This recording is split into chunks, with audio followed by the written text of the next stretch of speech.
Je pense que le point marquant de tout ce qui a suivi dans ma carrière, c'est d'être issu d'un milieu ouvrier.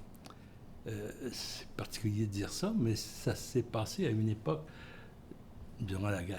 Je suis né en 1943 et dans un petit milieu sur la rive sud de Montréal où j'ai fait mes études primaires et école primaire, parce qu'il n'y avait pas d'école secondaire à l'époque. Et je me suis retrouvé, par un hasard de circonstances, à passer un concours pour aller dans un collège classique. Ça s'appelait l'Externat classique de Longueuil, qui est devenu aujourd'hui le cégep Édouard-Montpetit. Et c'était des franciscains qui étaient là et qui cherchaient à trouver des étudiants dans les milieux populaires, milieux ouvriers, pour renflouer leur institution. Et je me suis retrouvé là parce que, bon, j'étais deuxième de classe, peut-être sous l'influence de ma mère qui avait suivi un peu mon cheminement aux études, parce qu'elle avait tout pour devenir une institutrice, mais elle est devenue mère de famille.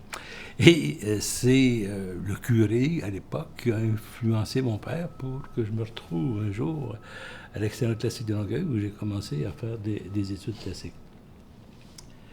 Donc, ce cheminement-là m'amène à suivre un cours classique. Des personnes, des enfants issus du milieu ouvrier, dans un collège classique, c'était assez rare, mais à l'époque, c'était possible dans la mesure où il y avait une ouverture pour des nouveaux postes qui s'annonçaient après la Deuxième Guerre mondiale. Donc, je me retrouve là et c'est à l'intérieur de ce collège classique que je vais être en contact avec l'anthropologie. Mais avant d'arriver à ça, à ce contact qui est assez particulier, je pense qu'il est important de signaler l'influence de mon milieu d'origine, surtout de points majeurs qui me reviennent toujours à l'esprit, qui m'ont marqué dans le comportement de mon père, qui m'utilisait, je ne sais pas, comme confident pour m'expliquer un certain nombre de choses de la vie, pas des choses sexuelles, parce qu'on ne parlait pas de ça, mais des choses politiques. Et il m'a rappelé, j'étais tout jeune, les problèmes qu'il avait eus lorsqu'on l'avait invité à devenir membre de l'ordre de Jacques-Cartier.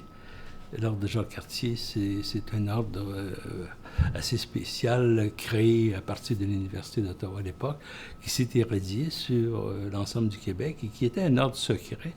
Et lui, on l'invite à entrer dans cet ordre-là, puis il en sort en refusant de devenir membre, tout simplement parce qu'il devait prononcer un serment quasi d'allégeance, les yeux bandés. Donc, il ne pouvait pas voir les personnes devant lui, et on lui demandait de se soumettre. Et il a refusé, puis il m'a raconté ça. Ça m'a marqué. C'est peut-être ça qui explique un peu mon souci d'ouverture, de voir devant moi les choses correctement. Et une autre chose qui m'a marqué, c'est... Là, j'étais encore plus jeune, je pense que ça se passait à la maison. Et tous les dimanches, on avait un repas familial, comme dans toutes les maisons d'ouvriers. Et à ce repas-là, constamment, mon père disait « un autre que les Anglais n'auront pas ». Ça frappe, ça, quand tu es jeune. Un autre que les Anglais n'auront pas, ce qui laissait entendre que les Anglais l'avaient avant. Et qui, durant une certaine période, ça avait été transmis comme étant une façon de résister au travers de la nourriture. Donc ça aussi, ça a été un point qui m'a marqué, comme ce que m'a dit mon père concernant un emprunt qu'il avait fait à la Caisse populaire, en fait une demande d'emprunt avec garantie de sa maison qu'il avait construite lui-même. On lui avait dit, mais on te l'accorde par reconnaissance. Et il est revenu chez nous en furie parce que il offrait une garantie, puis on minimisait l'importance de sa garantie, puis on accentuait l'importance de la reconnaissance faite par les dirigeants de la Caisse, qui étaient un peu nationalistes, qui essayaient de contrer. Ces 3 points m'ont marqué très jeune. Et ça m'a incité aussi à probablement développé une forme de recherche identitaire à l'intérieur d'un collège classique. J'étais avec des camarades, il y en avait peut-être 2 de milieu ouvrier sur une trentaine dans la classe. Donc, c'était pas mon monde de référence. Et je n'arrivais pas à m'identifier à ces collègues-là, même si je partageais une classe, je partageais des sports, je partageais un certain nombre d'activités. Et je me suis mis au Collège classique à développer une certaine forme d'identité en disant que j'étais un ouvrier intellectuel. Ça allait jusqu'à l'habillement, ça allait sur le transport de la boîte à lunch que j'apportais au collège pour me différencier des autres qui allaient manger à la cafétéria avec l'argent de leurs parents. Moi, j'apportais ma boîte à lunch que ma mère avait préparée. C'était pas moi qui préparais mes lunchs. Donc, c'est dans cet univers classique que j'essayais de m'identifier, puis par rapport aux autres collègues de la classe, bon, j'ai développé, je dirais, un intérêt majeur pour le sport, notamment le hockey. Je suis devenu un joueur de hockey au collège, un peu comme la vedette là, du collège, juste le collège. Et je jouais à 3 niveaux différents. Je jouais bantam à l'époque, c'était une appellation. Je jouais midget, je jouais junior. Donc, à des positions différentes selon... parce que j'étais assez jeune pour jouer bantam, puis assez bon pour jouer junior. Donc, ça m'a permis de développer beaucoup d'activités au niveau du sport, puis peut-être de m'intégrer davantage à l'intérieur de ce collège, puisque j'étais comme reconnu pour d'autres motifs, là, que, même si, au total, j'étais assez bon dans les résultats scolaires. J'étais toujours soit deuxième. J'ai joué un peu serré parce que je m'étais cassé un bras durant 2 mois, puis j'étais arrivé 2 fois premier. Je faisais moins de sport, donc c'est un peu dans cet univers-là que j'ai évolué. Et ça m'a permis aussi d'affirmer quelque chose qui était particulier, puis surtout de toujours chercher. Comme je me cherchais d'une certaine façon, je cherchais aussi à comprendre ce qui se passait à l'intérieur, non pas du collège, mais de la société québécoise. Et en philosophie, c'est ça qui m'amène à l'anthropologie, en philosophie, un franciscain fraîchement arrivé de Louvain-la-Neuve, qui avait été en contact avec les œuvres de Claude Lévi-Strauss, nous parle de Claude Lévi-Strauss à l'intérieur d'un cours de religion. C'était original. Mais nous, la religion, à cette époque-là, ça nous intéressait peu. Et on a eu une petite réunion d'étudiants et on lui a demandé de transformer le cours sur l'anthropologie plutôt que sur la religion. Et ça l'a charmé, je ne sais pas, parce qu'il a décidé de le faire. Ça m'a permis, aux autres aussi, de découvrir en philo les premiers travaux de Lévi-Strauss. Et je dirais que ça m'a marqué assez pour choisir l'anthropologie par la suite comme discipline, parce qu'il fallait bien choisir. Après un collège classique, qu'est-ce qu'on fait? On ne sait pas trop. J'avais aucun intérêt pour les professions. C'était pas mon univers de référence. Je pouvais pas devenir un ouvrier. Là, avec la formation que j'avais, j'étais un peu comme handicapé pour devenir ouvrier. J'aurais peut-être pu m'orienter comme architecte, des trucs comme ça, où il y a des mélanges, mais c'est l'anthropologie. Et je suis allé rencontrer un professeur, je crois, de l'Université de Montréal, pour savoir un peu à quoi ça correspondait. Et voilà, je me suis inscrit à l'anthropologie, je pense que c'était en 1964. Et de là, j'ai fait un cheminement à l'intérieur de cette discipline, mais cheminement assez varié. Je dis varié pour une raison fort simple. c'est que du milieu d'où je venais, mes parents ne pouvaient pas financer mon chemin universitaire, ça, ils me l'ont dit clairement, donc je devais me débrouiller pour obtenir des revenus. Donc, durant mes études à l'excellent classique de Longueuil, je travaillais le soir et je travaillais les fins de semaine en plus du sport. Donc, j'avais une vie active très, très forte. Puis, je continuais à performer assez bien là, dans les résultats académiques. Et ce travail-là m'a fait prendre conscience de cette différence. Donc, c'est une autre forme de conscience qui m'a permis de développer mon identité et d'aller. Ça a été très loin.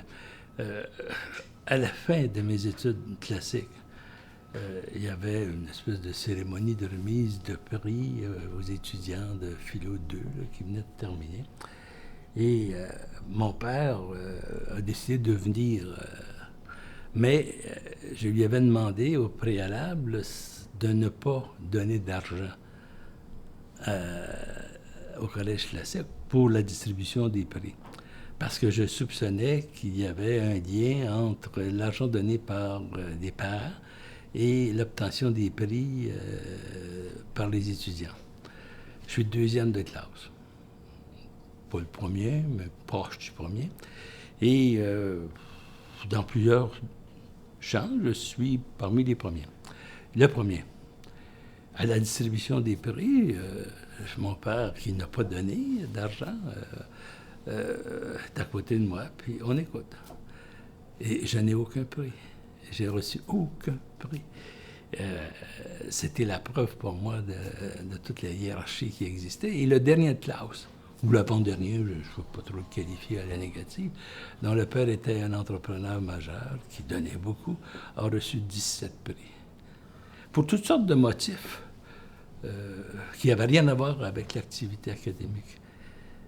Présence, relation avec les gens, en fait, tout ce qui développe une bonne relation d'affaires. Donc, c'est ça que j'ai appris à l'intérieur. Et je pense que l'anthropologie, pour moi, à ce moment-là, est devenue une façon de mieux analyser le comportement, les rapports sociaux entre les gens. Et ça m'a orienté. Bon, voilà pour le passage au collège classique le plus... Et l'entrée à l'université de Montréal. Mais là, un coup, j'ai passé les 2 premières années parce que le bac en anthropologie était de 2 ans à l'Université de Montréal, au terme duquel il fallait passer un examen d'entrée à la maîtrise. Puis cet examen d'entrée était un peu à l'aveugle, là. Pas à l'aveugle comme l'ordre de Jacques Cartier, mais à l'aveugle dans le sens où des 4 disciplines que regroupe l'anthropologie à l'Université de Montréal, il y avait pour chacune d'elles une question ou 2 à l'intérieur d'une boîte. Et on pigeait la question et on avait une semaine pour y répondre. Donc, ma crainte était de tomber sur une question en anthropologie physique ou en anthropologie linguistique, mais par hasard, je tombe sur une question qui concerne Claude Lévi-Strauss. Pouf! Déjà, j'avais un gain, un gain positif. Puis, c'était comparer les analyses de Lévi-Strauss par rapport au discours religieux. Donc, je suis rentré à l'intérieur de ça. Mais il y avait un problème autre qui s'est présenté, c'est qu'il y avait grève à l'Université de Montréal et l'accès à la bibliothèque était problématique. J'ai réussi quand même à entrer à la bibliothèque, sortir un certain nombre de livres, donc je ne me souviens plus lesquels, et préparer un examen, une réponse qui a été bien reçue.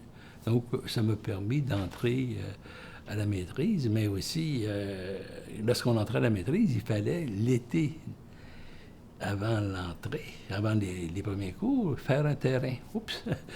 Faire un terrain. J'étais associé avec un professeur, Gabriel Gagnon, qui était en anthropologie à l'époque, il s'est retrouvé en sociologie par la suite, qui avait un projet sur Cuba. Bon, j'étais milieu ouvrier, Cuba, la gauche, marxiste, tout ça. Moi, c'était ma ligne de pensée. Et avec Gabriel, je m'entendais bien. Donc, ça va, je m'inscris avec lui dans son projet. Je commence à apprendre l'espagnol parce que je ne connaissais rien d'espagnol. Passer une couple de mois à m'initier à l'espagnol jusqu'au jour où j'ai appris qu'on n'avait pas nos visas pour entrer à Cuba. Donc, le projet était remis à l'année suivante. Ça m'a un peu secoué. Et là, je me suis mis à me débattre, là, comme n'importe quel poisson où il sent qu'il n'y a plus d'eau, et de m'activer à chercher un autre terrain. Bon, puis par hasard, Jean-Benoît, qui avait le projet sur les Antilles, accepte de me recruter. Allez savoir pourquoi, je ne me souviens pas, mais accepté, je me suis retrouvé à faire une recherche. Il m'avait dit, bon, ben, tu regardes, tu observes et tu prends quelques informations sur la désirade. Puis je me suis mis à pousser davantage une recherche de façon systématique sur le rapport sur la situation de la matrifocalité. La question de la matrifocalité qui était, dans les Antilles, un sujet de débat que je connaissais parce que j'avais travaillé pour mieux connaître Cuba, mais je connaissais aussi la littérature et aussi les travaux de Guy Dubreuil à l'époque qui avait écrit sur la matrifocalité. Donc, je me suis plongé à la désirade sur ce thème et par des informatrices, c'était l'assistante du curé qui connaissait à peu près tout le monde. Donc, j'ai pu faire un relevé global de toute la population de la désirade sur l'organisation familiale et analyser ça de façon assez systématique pour montrer que le rapport de matrifocalité n'est pas uniquement un relent du colonialisme français et le rapport des Blancs béquets avec les Noirs qui s'étaient implantés dans cette région-là, mais aussi la résultante du statut socio-économique des personnes, des hommes, tous ceux qui avaient un statut socio-économique de type professionnel stable avaient tendance à développer le rapport du matriarcat, du système familial reconnu, et tandis que ceux qui, chez les Blancs, n'avaient pas ce statut-là, se retrouvaient dans le même type de rapport que les personnes d'origine africaine qui n'avaient pas de statut et qui avaient un rapport plutôt circonstanciel avec les femmes, de telle sorte que la matrifocalité existait aussi dans des familles, dans des groupes de Blancs. Donc, pas de façon extraordinaire, mais existait quand même. Et la situation de la famille... là, j'oublie le nom, mais c'est pas la famille matrifocale, mais la famille standard, là, hommes, femmes, enfants, se retrouvait aussi dans les milieux d'origine africaine. Donc, c'est un peu le mémoire que j'ai présenté. Et ça m'a amené aussi à écrire un article qui a été reconnu par la suite. Donc, c'est ça le passage à la maîtrise. Comment passer de la maîtrise au doctorat? C'est un peu aussi un certain nombre de circonstances particulières qui ont joué. Après ma maîtrise, je me suis retrouvé avec Gabriel Gagnon, engagé de recherche pour travailler aux îles de la Madeleine. J'ai passé un été à faire de la recherche pour lui. J'ai débouché sur un texte qui fut publié dans Recherche sociographique. Et j'ai postulé pour faire un doctorat à Paris avec Godelier. j'ai obtenu la bourse nécessaire pour me rendre là. Et aussi, 2 mois plus tard, une lettre du gouvernement du Québec m'avisant qu'à cause de mai 68, des troubles qui s'étaient présentés dans le système universitaire français, on me déconseillait de faire un séjour d'études à Paris. Bon, me voilà encore, c'est la même chose qu'avec Cuba, là, ça retarde d'une année. Et je me retourne vers Gabriel Gagnon, je dis, bon, ben, je pourrais quand même travailler avec toi, faire un doctorat à l'Université de Montréal. Ah, mais d'accord. Je postule à l'Université de Montréal. Et j'ai obtenu 3 refus. Ben, un premier, en fait, trois comités qui ont dû se pencher sur ma candidature. J'étais deuxième encore de classe en anthropologie à l'Université de Montréal. Et ma candidature n'a pas plu au directeur de l'époque, Guy Dubreuil. Est-ce que c'est parce que j'avais critiqué son approche de la matrifocalité? J'en ai jamais su. Est-ce que parce que j'avais certains leaderships à l'intérieur du groupe des étudiants? Je ne sais pas. Est-ce que lui avait décidé qu'il valait mieux pour moi d'étudier à l'extérieur de l'Université de Montréal? C'est possible. Et j'en ai jamais eu vent. Par contre, j'ai eu vent que, bon, ma candidature, le premier comité l'a accepté, du bruit l'a refusé. Le deuxième comité l'a accepté, du bruit l'a refusé. Le troisième comité l'a refusé, du bruit l'a accepté. Ah, pas ma candidature, mais le refus. Et 3 semaines plus tard, c'est Rémi Savard et Gabriel Gagnon qui m'ont suggéré d'aller rencontrer Richard Salisbury de l'Université McGill, qui lui m'accueille comme ça. Il m'invite même chez lui rencontrer ses étudiants, etc. Il y avait comme une espèce d'organisation secrète là, qui jouait et qui m'a permis d'entrer à l'Université McGill et de travailler avec Salisbury, qui, en passant, était en constante correspondance avec Godelier. Donc, pour moi, ça correspondait à ce que je recherchais comme professeur pour m'encontrer. Et j'ai apprécié énormément de travailler avec Salisbury. À l'époque, Salisbury était l'anthropologue, économiste de réputation internationale dans presque tous les organismes internationaux. Donc, il recevait des textes et des textes de presque tous les gens qui écrivaient en anthropologie économique. Il nous distribuait ça. Donc, on était à l'avant-garde des publications dans les revues. Donc, ça m'a amené à lire et à lire. Puis, c'était un type excessivement motivant, charmant, parfaitement bilingue, disons que bilingue plus qu'il faut, là. Et j'ai appris beaucoup avec Salisbury. C'est lui qui a dirigé mes recherches de doctorat aux îles de la Madeleine. Donc, c'est un peu le cheminement là, que j'ai réussi à faire à partir d'un milieu ouvrier, à travers d'un certain nombre d'accidents, de me retrouver en train de réaliser un doctorat. J'ai peut-être un point que j'aimerais ajouter, mais en fait, je l'ai signalé tantôt, je devais toujours réussir à financer mes études d'une certaine façon, en fait.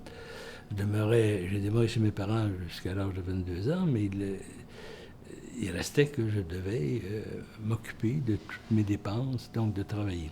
Et c'était le même cheminement que j'ai dû faire à l'Université de Montréal. Donc, je continue à travailler le terrain fait avec Gabriel Gagnon et Thérèse Settle. Et durant ma scolarité de doctorat, mais je suis devenu professionnel de recherche au gouvernement du Québec, spécialiste des coopératives, parce que j'avais travaillé aux îles de la Madeleine, où le mouvement coopératif était la cible de ma recherche, pour voir comment ça pouvait rivaliser avec les entreprises capitalistes et les petites entreprises locales. Et je me suis retrouvé là. J'ai travaillé là pendant 3 ans. jusqu'au jour où je me suis fait, on dit dans le terme gentil, tabletter.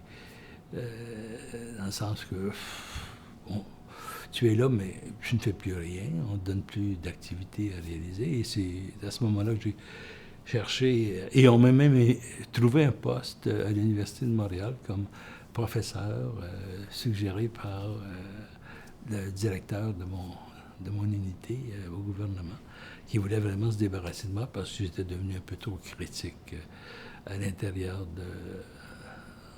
du gouvernement. Donc j'ai critiqué beaucoup de choses et ça dérangeait.